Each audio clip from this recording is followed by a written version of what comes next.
Hello and welcome back to Highway to Hoover, a production of SEC Extra over at D1Baseball.com. I'm your host, Joe Healy, joined as always by my good friend and co-host, Mark Etheridge. We roll on with August episodes of Highway to Hoover here in the dead of the off season, although fall ball is not too far away. Don't look now, but as football rolls in, so does fall baseball. That's always an exciting time. We get our first look at teams and players, and we will talk about all of that as the fall rolls on. But it is getting here ever so slowly. Before we get into anything today, I have to let you know that this episode is brought to you by Pitch Logic, the system used by players, coaches, scouts, and instructors at all levels of play, from youth leagues to the big leagues. The easy-to-use and affordable technology makes the platform accessible to every player at every level. All the metrics and features used at the highest level. See pitchlogic.com for more information. I'll start off here. We're going to talk about, by the way, we're going to talk about Hoover getting the agreement with the SEC tournament in Hoover getting extended to at least 2028, possibly through 2030. There's a couple of options there at the end of it. We will also talk about the series we've been running where we take a look back, the season in review, and then we take a look forward and do some projections on the 2025 lineups and try to what's an impossible task at this point to try to put those lineups together, but it's kind of fun to look at and, take it with a grain of salt like that. That's kind of what we ask, but that's what we're going to get to today. I will apologize on the front end. As I told Mark, as we jumped on here, I have COVID currently. So if I randomly forget a name or seem out of sorts, like how on that ad read, it wasn't the cleanest read. Because normally I'll say this episode of Highway to Hoover and every episode of Highway to Hoover. And unacceptably, I did not say that this time. So people were thinking just this episode, not every episode, brought to you by Pitch Logic. Yeah. I know they were at home. They were just screaming at their car radios or phones. Yeah, just super disappointed with me. So anyway, I will be using the COVID excuse for at least the next couple of episodes as to why I'm a little bit out of sorts. Not anything else, but I consider myself lucky. I know basically every person I know has had COVID at some point in the last, month, it seems like. And I don't feel too bad, knock on wood. So I think I'm doing okay. But as always is the case with our friend COVID, not a whole heck of a lot of fun. So, Mark, let's start with the Hoover stuff. So you wrote a story. It is, so we got this news earlier this week. The SEC tournament and the city of Hoover, the Hoover Met, have extended their contract, their agreement to stage the SEC tournament there through 2028. As I mentioned, a couple of options for 29 and 30. But the big picture headline here, obviously, is that at least for the foreseeable future, and with how much college athletics changes, 2028 might as well be into an eternity. So for the foreseeable future, Hoover and the SEC tournament will remain linked. See, there's the COVID thing again. Mark, tell us what that means and what stood out to you, and give us a feel for what you wrote on the site. Well, I think the first thing that stands out is that if you look at the Hoover Met facility in that area around it, say 10 years ago, and you look at where it is today, and you look at the plans to see where it's going to be by the end of this existing contract, or this new contract, it's unrecognizable. The commitment that this city has made to not only staging a world-class college baseball tournament, but also being persuasive in meeting the SEC's needs. Okay, so things that, it's pretty much the things that the SEC could have wanted. Hoover has stepped forward. There are things like, it's not just a ballpark now, it's a baseball facility with fields all around. They have youth tournaments and everything. So you have practice fields, okay, nearby. It's, for you also have this large warehouse looking building that they have the fan fest in. That's just enormous, covered space that you can do all this stuff in. And then the area around it's gotten a lot too. There's restaurants, and there's a hotel or apartments coming and condos coming, and they're going to do game day kind of stuff. So all of these things that are kind of around the tournament, not to mention, what's happening inside the stadium. There's just so much going on, outside the Hoover Met proper. Right. And I think that's played a huge part in it, because everybody always says, okay, well, why don't you move it to Memphis or move it to Nashville or some other city with a landlocked ballpark? And I think this is one of the allures of keeping it in Hoover, is because you have all this space that you can do things that's unallocated, right? And you can have RV parking, and you can have free parking for everyone who's there at the, in the ballpark. Really the only thing you don't have are, a whole lot of restaurants and bars to walk to. I mean, there's a few, and there's more on the way, but it's not, you're not walking like you are in Memphis or Nashville. Well, I do think that's, the people who don't want to keep it in Hoover either just want something new, or they don't, or they would like it to be played closer to where they live. Okay. I think those are the camps, right? Because if you've been there and you kind of understand what it's about, you kind of get it, right? You understand all the positives that are involved. Yeah, I think that's true. Like I largely think that those that have been pushing maybe for it to be held somewhere else. I think you're right. I mean, I think it's there are specific things that could maybe be fixed with it, but I think you're fixing one, you're plugging one hole in the boat and you're opening three others, by right. doing that, right? Also, I shout out for you making an accidental like walking in Memphis reference there, just because yeah. So one thing I thought was interesting in your piece is that you made the comparison that there are kind of two cities in college baseball that are synonymous with an event, and that's Omaha and Hoover, which is so true, and in so many ways. And I think one of them that it can't be overlooked too is that the city really wraps its arms around the event.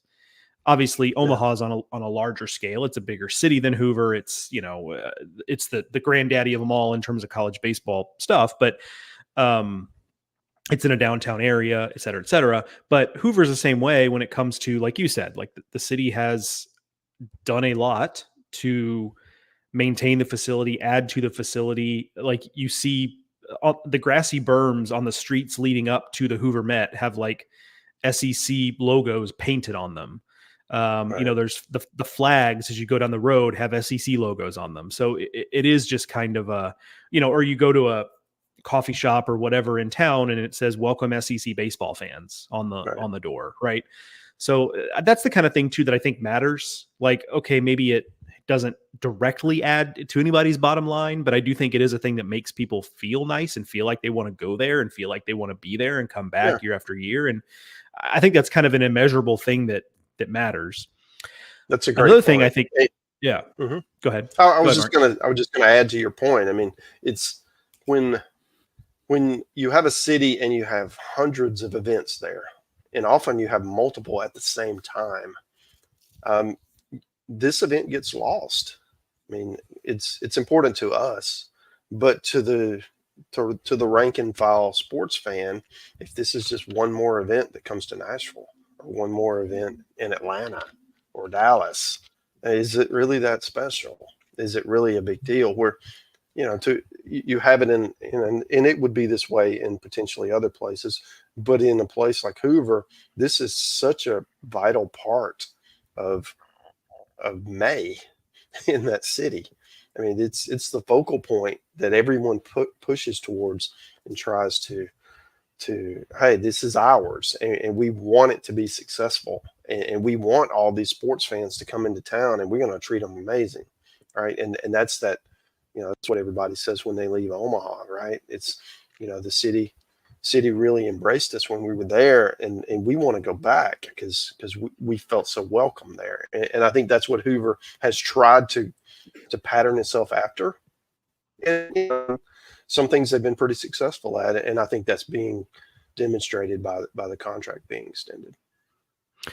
I also think, and look, I don't think this, for Greg Sankey or any of the big decision makers behind this, like I don't think this specific thing was going to matter to them, because I'd like to think they're more big picture oriented in this. But in terms of public pressure, because you roll the clock back 4 or 5 years and you would know better than I, Mark, but there was at various times public pressure to move this thing out of Hoover.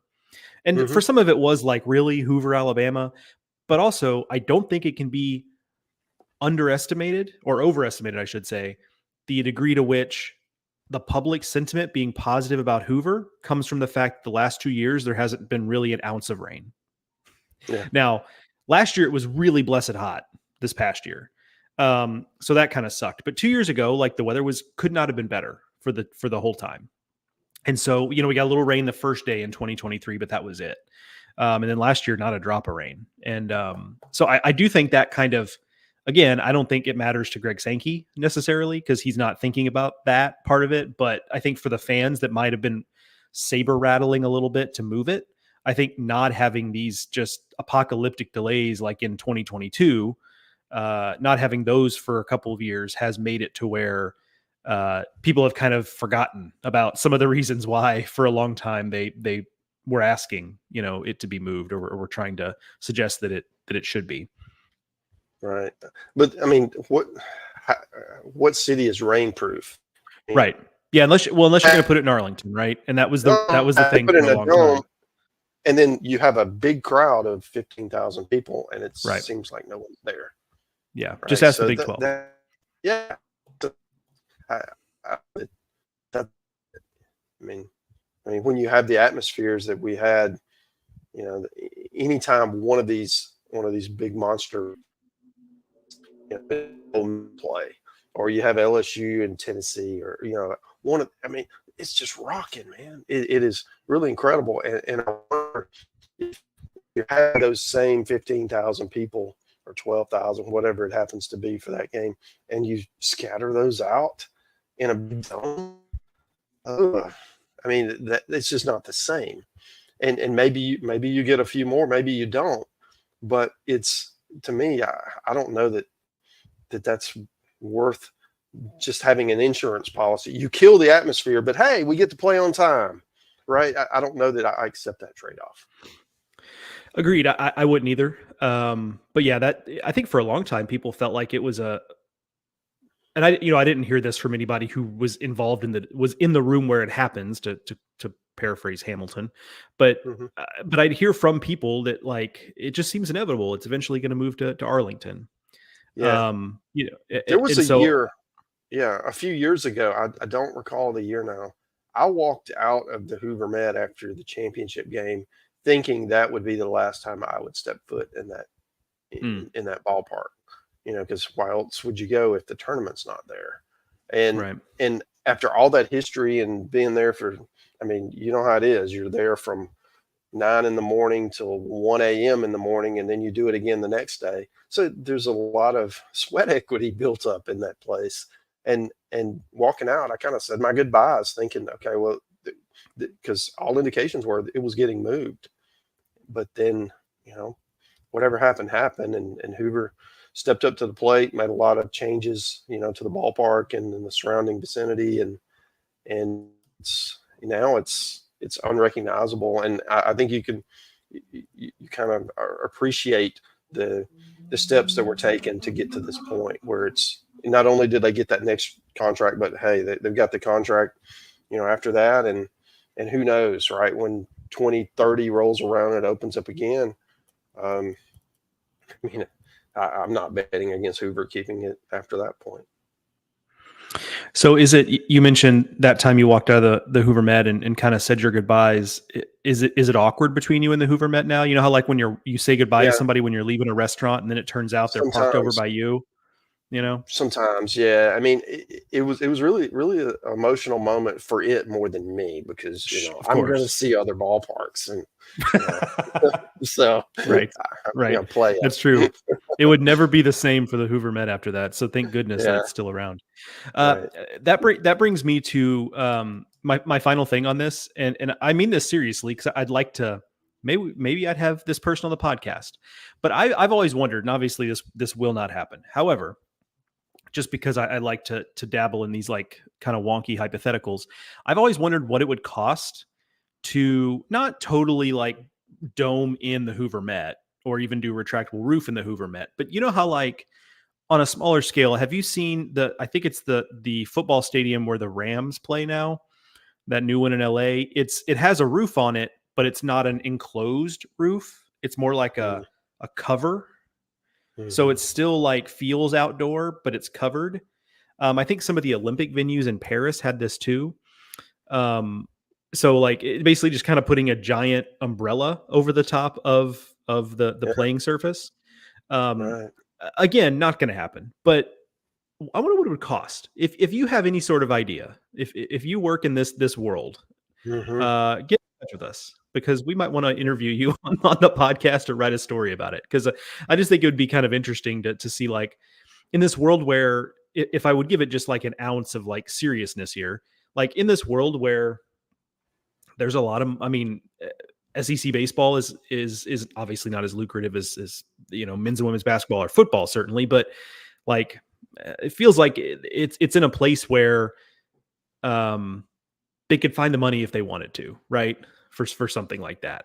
And maybe the city of Hoover is motivated for it, whatever it is. Like, again, I not going to happen, but I do think it'd be a fun thing to kind of talk about and be like, how much would it cost really to do something like that? Just to do a giant, or like in elementary school, Mark, when you do the thing with that giant, I don't even know what you call it. We'll blame COVID that I can't think of the word, where you'd lift it up over your head and everyone would kind of run under Like it. a parachute. Yeah. Yeah, like a parachute. Thank you. You'd hold the edges of it and you'd like lift it up and run. We could just, everybody in the back row of the stadium has to hold it above their heads for the entire day. Yeah. And we could rotate because people would get tired. Yeah. But traps to be. Yeah, no kidding. Yeah, people would be so jacked back then. We'd have to hire like the guys with the best, the men and women with the best traps in the state of Alabama to come to hold that. So yeah, that's read the story if you haven't already. Mark has a story up on the SEC tournament in Hoover, staying linked at least through 2028 up on the website. Give that a look if you have not done so already. Also on the website, we have started rolling out, they are titled Season in Review because that's just the easiest way to title them. But also within that, for each SEC team, we also, and by we, I mean Mark mostly, I spot checked them, but we also are taking a stab at 2025 projected lineups and pitching situations. So check those out if you've not. We still have some that are rolling out next week, so we're not quite done with the series, but we do have a majority of them out already.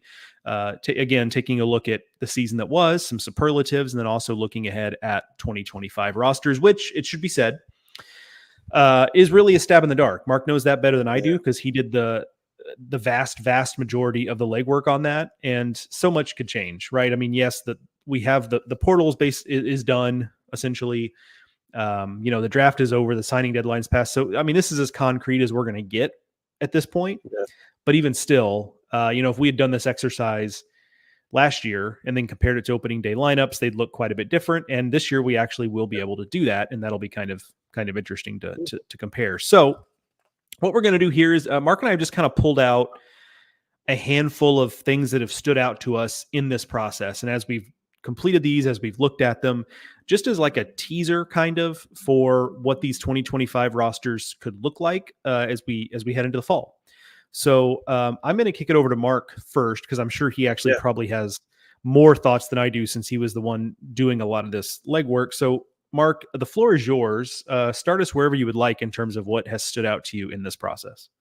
Yeah, I think one bigger call outs would be, how much depth do you have? How many potential starters are in place for a specific team? And like a club like LSU, they have tremendous depth, and it looks like it's not just depth, it's talent. This team sure looks a lot more talented than last year's version. Okay, so they obviously have to prove it, but both positionally, I mean, they're players that we had listed on the bench that are daily starters for just about everyone else, maybe outside of the A&M Tennessee group. But then, and in pitching wise, I mean, it's a really deep staff. I don't know how they're going to fill out the rotation because there's more candidates than spots, and it's a wonderful problem to have. And Jay Johnson's familiar with this because he's used to having talented teams. But that was one of the things really, as you look through, I mean, LSU has a lot, and then you try to find some teams maybe on the other side of that, yeah, they're starting, 8, 9, 10 players may be great, but if any or might be, pretty solid, but after that, all right, where's that next tier? If somebody doesn't perform, if somebody gets injured, who's pushing them, right? What kind of positional depth do you have, or pitching depth, right? And just kind of going through and looking at, at demonstrated success. It's impossible to know what some of these transfers are going to do, as they're moving up a level, but you're going based on pedigree. Who was recruiting these players, how were they evaluated, as transfers. So those are probably our topic was probably the one that caught my eye. I think it's a good call because you can really tell the difference in, as you're trying to put these together. There were some teams that I remember you telling me like, hey, can you go in and look at team X or Y? Because I don't really, I don't know how to fill out the bench, or we've got a couple spots in the lineup that I just don't know where they're going to go. And there are others where, you probably could have added 2 or 3 more bench players or relievers, right, or whatever. Right. So that does stand out pretty quickly. For me, on an individual team basis, I think one of the things that stood out to me was when you look at Arkansas and, like, stop if you've heard this before, but their rotation on paper looks excellent. When the rotation that you took a guess at, which I think is as good a guess as anything, is Gabe Gackle as the Friday guy, which I think is, barring an injury or something, is locked in at this point. And might be your, other than maybe Ryan Prager, might be your leader to be SEC pitcher of the year, right? I mean, that's a lot on a guy who hasn't been a starter yet in college, but man, that's like, if it translates, that guy is really, really good. So anyway, rotation of Gabe Gackle, Zach Root, the transfer from East Carolina, Landon Beidelshees, the transfer from Ohio State. And then, Gage Wood could maybe get in there. Obviously they've got other good arms. That's Arkansas. Like, I suspect they will have plenty of options, but those 3, Gackle, Root, and Beidelshees, all have exhibited some level of success to where you could reasonably see them as above average or better SEC starters. With Gackle, it was how dominant he was in the bullpen last year. With Root, it's how he was a weekend guy for ECU last year, and when he was healthy, he was really good. And then Beidelshees was really good at Ohio State, but I look at his Cape numbers last summer too, in 2023, when he was on the Cape, and he was really excellent. And I saw him a lot because YD Yarmouth Dennis was one of my teams last summer in on the Cape. So I saw him a little bit more than I would have otherwise. I mean, again, like, if those guys are just who we expect them to be, like, Arkansas's pitching staff is maybe the best in the SEC. Again, I think a team like Georgia maybe has something to say about that. Right. We've talked about that, Finley and Colton Smith and Charlie Goldstein, and I'm missing other guys there, but that's a pretty good rotation, obviously. But I know you start with Gackle and go from there. I think you're in a really good spot. And that stood out to me reading that with Arkansas, is, man, this team should pitch really well again. Yeah. And one comment on Arkansas, I was listening to Matt Jones, in his Arkansas podcast the other day, and Dave Van Horn was on there, and he mentioned Gage Wood has come back in much better shape. He just looks like a different guy. They're expecting, big things from him. And, he was one of, towards the end of the year, he was one of their most effective pitchers. If he steps forward, I mean, you got 4 guys to shoehorn into 3 spots. I mean, that's a really nice problem that not very many teams have. I think another one I would point out is Florida, just how experienced they're going to be. You got Luke Heyman, Brody Donay, and Cade Kurland, and Colby Shelton, and Ty Evans, and then you're adding in, those transfers who played a lot, right? So you guys like Boozer and Sear Jones, and Hayden Yost was playing really well, was starting for in the Georgia series. I mean, I really like where they are, offensively, especially if some of those guys who really didn't hit for a high average and then kind of turned it on late in the year, if they hit like that, which they're certainly capable of all year, Florida's going to be really good again. Yeah, and I think there's something to be said. You look at guys like Colby Shelton and Ty Evans, and more so Shelton, I guess, than Evans, but you know, I don't think Colby Shelton, we've said this on the show before, but I don't think Colby Shelton expected to be in college baseball next year. No, And I agree. on one level, I think on paper you could say, well, maybe that's a negative because maybe he's just not, it's just hard to adjust to that reality. I don't think that's very likely. I think it's actually the opposite, where there'll be a little bit of pressure removed from him, where he's like, and look, you know, it's not like Pro Ball said no thank you to Colby Shelton. It was just that he thinks he could get drafted higher. Florida thinks he could get drafted higher. MLB organizations probably think he can be drafted higher if he has a better year next year. So I think there's some element of maybe some pressure coming off of Colby Shelton, and now you're just allowed to be you, not Colby Shelton, who's trying to back up a freshman All-American type of season. You can just be Colby Shelton, part of this really good Florida lineup, and a veteran guy who's been around the block, who went to Omaha and made a deep run, and the year before at Alabama was in a super regional. Like, he's just got a lot of experience now, and he's an elder statesman on this team, and maybe that is actually just a better fit for him, as opposed to new guy coming into a team that almost won a national title, and they're looking at him as, hey, it's Cags and you 1-2. And that's a lot of pressure. And he still had a pretty nice year. Don't get me wrong. I mean, he'll hit 20 bombs. I mean, there's a lot of guys that would love that kind of quote unquote down season. But I think there's more there, obviously. And so I'm with you on Florida being intrigued by that. On kind of the other end of the spectrum, you've got Alabama, and obviously they have a superstar kind of in the center of things with Justin LeBron, and a guy who could be as good as anybody in the country.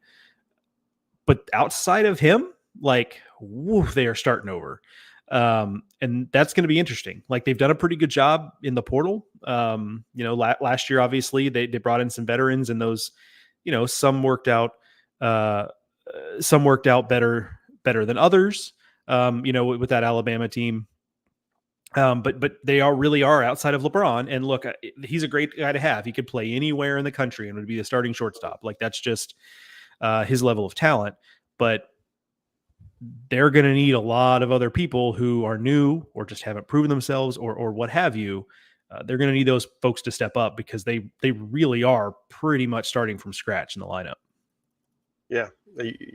With Alabama, I mean, that's the way their offense was last year, right? I mean, they had Cassetti back, and he was the only returning starter, and they plugged in 8, 9, 10 guys, who played the bulk of their innings positionally. And I think that, they're going to have a chance. They've got a few guys back.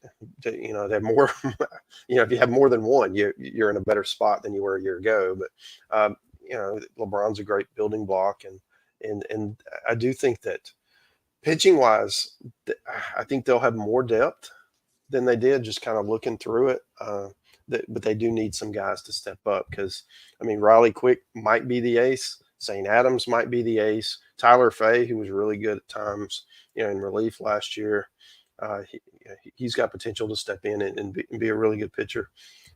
But you lose your closer in Alton Davis, who transferred to Georgia. So what's the back end look like? There's plenty of candidates. I think that's going to be a really fascinating team to look at in the fall. Where you don't have a lot of these defined roles, defined position battles. And certainly they're not the only one, but that's going to be a kind of a fascinating team to follow during the fall. Yeah. What you got next, Mark? Mississippi State's an interesting one for me. A lot of transfers coming in to kind of bolster that lineup. They did lose quite a bit. I'm interested to see, the North Alabama transfer, Garrett Fry. Ace Reese, who's coming in from Houston. Are they going to start in the infield? Is Dylan Cup? Is he ready to be the everyday shortstop? He started the year there last year and then didn't hit enough, and then had some injuries. And where is he this year? Because he's certainly talented. And then with Hunter Hines there in the middle of the lineup, who's going to hit around him? Is it Reed Stallman, Campbell transfer? Is it Noah Sullivan, from USC Upstate, two-way player?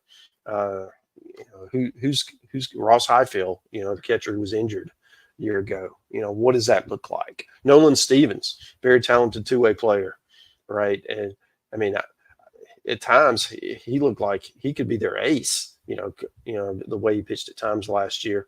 Does he take that step forward and pitch consistently enough to be a rotation guy while also being a starting outfielder? I mean, that's a heavy ask, but that's an interesting team to me. And they picked up Jacob Pruitt, Indiana State transfer. I think that's he projects as a rotation guy. And so there are plenty of options in that pitching staff, but who's going to elevate, right? Who's going to close? Who's going to be what's that rotation going to look like? That's another one that's just got. It's going to be really fun to follow this fall just to see where all that lands. Agreed. I mean, that's an interesting team. I think they deserve a lot of credit for doing what they did last year. The coaching staff, the players, all of that to bounce back, get State back into the postseason. But with the expectations being what they are there, like that postseason appearance isn't going to earn you anything in the long run if you have a tough 2025 season.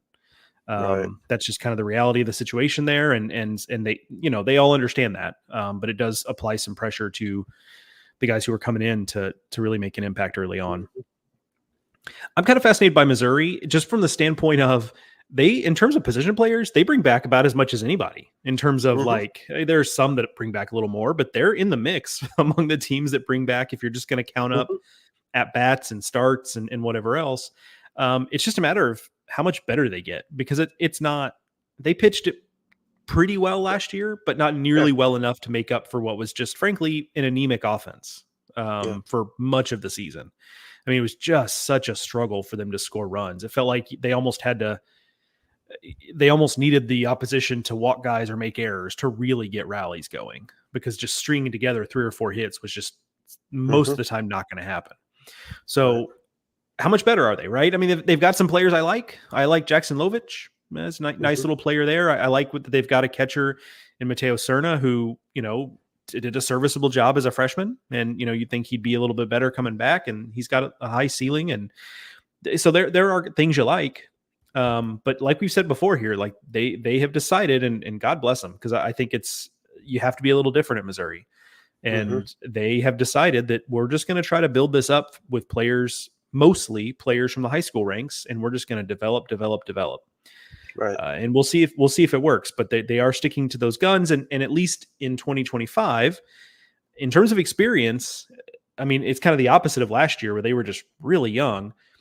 Next year, they're going to be one of the more experienced clubs, at least on the position player side, just bringing those guys back. And it's just a matter of, can you get to be a average offense? Can your offense be the 10th best in the SEC, right? Like, can you do that? Because if they pitch it as well as it did last year, and I think that when I look at it, I think this pitching has a chance to be better than last year's.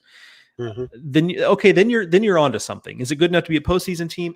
We'll see. But that would at least move you in the right direction. All we're really asking for Mizzou is, like, can you develop a few more position players to where you can have, last year it was Lovich and Trevor Austin. That was kind of it in terms of guys you felt like could for sure be in the lineup for other SEC teams. They're obviously going to need to change that moving forward. Yeah. One of the teams I want to talk about are your reigning national champs. I mean, with Tennessee, you lost so much off last year's championship team, but they're very talented. I mean, what do you do with Dean Curley, who's last year's shortstop? He was a freshman, really big physical guy. I think he projects pretty well at third, but he played a pretty serviceable shortstop. You got Ariel Antigua, great defensive shortstop. Is it the Louisville transfer? Is it Keelan? Okay. Yeah. I'll learn this. Gavin Keelan. So he's there. I doubt he's coming in to sit the bench, right? So there's 3 shortstops right there. Then you've got Andrew Fisher, the Ole Miss transfer, who played third base there. Where does he play? Does he move over to first? Does he go to the outfield? Does he play third and somebody else moves, right? All of those things. So there's really kind of 4 guys, starter quality guys for 2 spots. And you have to think that they're going to distribute elsewhere because you really want them in the lineup. And they're all kind of different. So I do think that's, there are plenty of other things to talk about with the Vols, but that to me is what I'm probably more focused on, that. And just pitching wise, they've always had such good depth, at least under Tony. On paper, this pitching staff isn't as deep yet, because they're going to depend on a lot of freshmen to provide that depth. And maybe they come through and they do, and they're certainly talented enough to do that. So that'll be another focus that we'll want to see this fall. Yeah, the positional part of that for Tennessee is fascinating. I anticipate probably they tend to play. I think they actually just announced their fall scrimmages today, Thursday, as we record this. Troy they're playing Troy in in Jackson, Tennessee, which is the Memphis area, and then there was one other playing in Nashville, and you can maybe look Kentucky. it up, Mark. While I'm okay, WKU, in Nashville. Yeah. So they're doing WKU on a Friday, and then Troy on a Sunday, so the same weekend. Got it. Oh, okay, interesting. So I've seen Tennessee in the fall, last couple falls, so like maybe I'll get a chance to look at it myself. But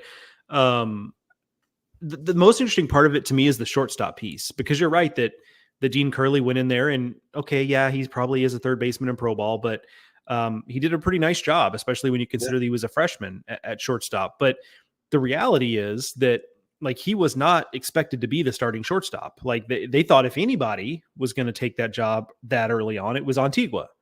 And then he got the injury and never really kind of got back into the mix, in large part because Dean Curley was playing so well. Right. And so it's this kind of thing where it's like, okay, Dean Curley has proven himself at that position. And so do you bump him for the sake of, do you just go with the incumbent there, or do you bump him because Antigua, from all reports and my limited looks, is a real value add defensively, like a next level defender. And so are you wasting him if you put him at second? Right. Because second's just not as much of a high impact position. And I'm sure he could be a very, very good second baseman too. But it's like, if you're going to have Antigua in the lineup, it feels a little bit wasteful not to have him at shortstop. Right? Yeah. Right.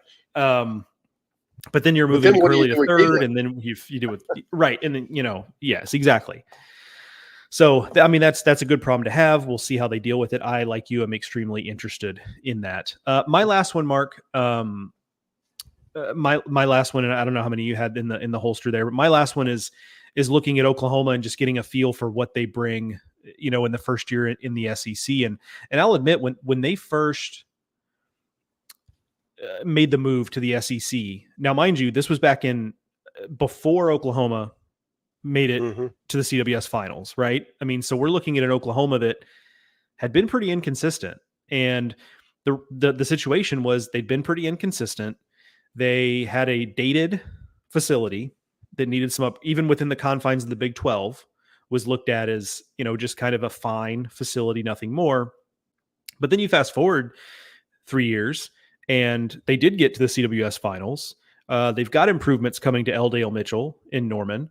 And then last year they win the Big 12 in their last year in the league.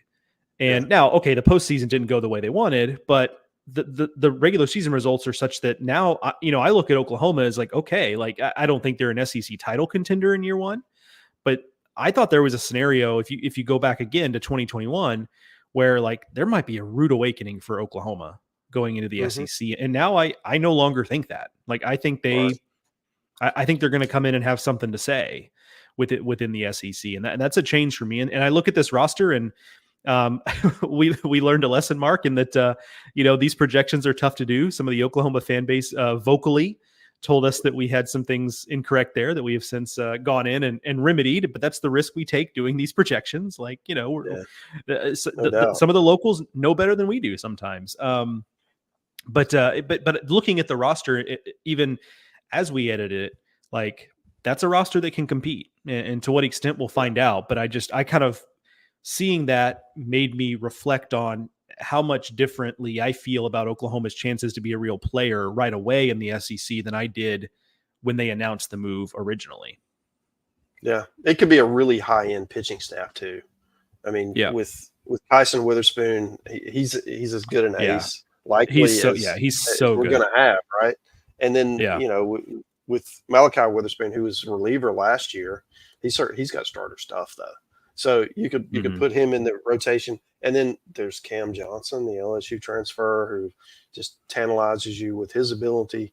If he figures it out, I mean, it's a really good trio to stick in your SEC weekend. You're going to be in every game with that kind of rotation. So yeah, I like the opportunity there. If they find enough offense to compete, it could be a really good club. They've got a good. I think they proved last year too. They bring in Michael Snyder last year out of the portal, who just had a good career at Washington, but nothing to really write home about. And then he just really goes off at Oklahoma last year. So I trust their eye with transfers, and they didn't take a huge class here, but they had Braden Horton from Liberty, who's really well regarded. They have some JC guys who they really like. Dawson Willis, probably chief among them. Easton Carmichael is coming back as a guy who has a chance to be if you're going to pick a guy from Oklahoma to be in the SEC Player of the Year mix, you'd probably go Easton Carmichael. Like, he's a guy who's ready to be that kind of guy. Jackson Willits at shortstop brings experience to a really important position. So yeah, they've got important pieces to replace. I mean, Michael Snyder, Jackson Nicholas, Anthony McKenzie, Kendall Pettis, a really good veteran who'd done a lot of really good things for them. Bryce Madron, John Spikerman. I mean, that's a who's who of guys who have been really important to that program the last couple of years. But they are bringing back a really solid club. So I like what I see there. It's another team in the fall that I'm fascinated to see. I mean, you or I will probably see Oklahoma in the fall at some point, just based on how how our schedules break. But I know we're both excited to get a look at that team. So it should be a lot of fun. All right, Mark, what do you got to wrap us up? So Vandy, that was a team last year that they were solid, but the high end talent, I just they didn't match up with the top teams, who ended up making it to the College World Series. So I think this year's team has a chance to at least take a step in that direction. And one of the reasons I say that, I mean, RJ Austin just tantalizes you with talent. Where does he play this year? I mean, he's played all over the diamond. Is he the center fielder, or is he in the infield? Where does he play? And Braden Holcomb, a guy who had a big summer, can he step in and be that power source? Or if not, who does? Mike Mancini, the James Madison transfer, where does he play? Is he at third? Is he at second? But he's going to play somewhere. I mean, he's too good to sit. And then on the mound, Ethan McIlvain, J.D. Thompson. I mean, that could be as good a 1-2 punch as you're going to have. If they find a Sunday guy, and there's plenty of options there. We're going to project it to be Brennan Sieber, but I do think that there's so many, that's kind of wide open there for them to come through and figure it out. And Miller Green, he was really good at the end of the games last year. Is he a guy? What's his role? Does you keep him at the back end, or maybe you stretch him out? All right. So I think that's a fascinating team for me, because, I mean, Corbs is too good a coach. They made some coaching changes, to try to shake things up a little bit. And I'm eager to see the results of that move. Agreed. It feels like a big year for Vanderbilt coming up. Not necessarily because I think, Vandy fans are going to do a pitchforks and torches routine necessarily, like storming the castle, but I think it's just more that, like, they've shown Vanderbilt has, by shaking up the coaching staff, by bringing in some transfers. Early on in the transfer portal era, Vanderbilt was heavy on, guys like RJ Schreck from Duke, or Ivy League guys, high academic guys who are grad transfers. They've gone a little different route now. They're expanding their view of transfers. And so they have signaled that the status quo is not okay. And so I do think it is a big year to show progress and kind of show that those changes are bearing fruit in some way or another. Now we'll see. Like, it's easier said than done. And again, I don't think Corbs is toast if they if there isn't some sort of wholesale change. Yeah, he's built up. Yeah. Yeah, exactly. He's got some equity built. Nobody's he's done quite enough. So, but I do think there will be like a little bit of, I mean, there's already a little bit of fidgetiness, if you will, among some of the Vanderbilt faithful to kind of change course. Vanderbilt is trying some of that, and we'll certainly another year of that. I think it would start to get even a little more uncomfortable with the direction, and because I do think there would just be an assumption about whether it's right or wrong, Vanderbilt's place in this current college baseball landscape, right? That has kind of shifted beneath our feet. So fascinating stuff at Vanderbilt, maybe as fascinating as any big picture storyline in SEC baseball right now. So we will keep our eyes on that. That is going to do it for this edition of Highway to Hoover, a production of SEC Extra over at d1baseball.com. Got some fun stuff for you coming up next week. Mark and I, or perhaps just I, depends on Mark's schedule, will be joined by Patrick Ebert, who covers the Midwest here at D1 Baseball.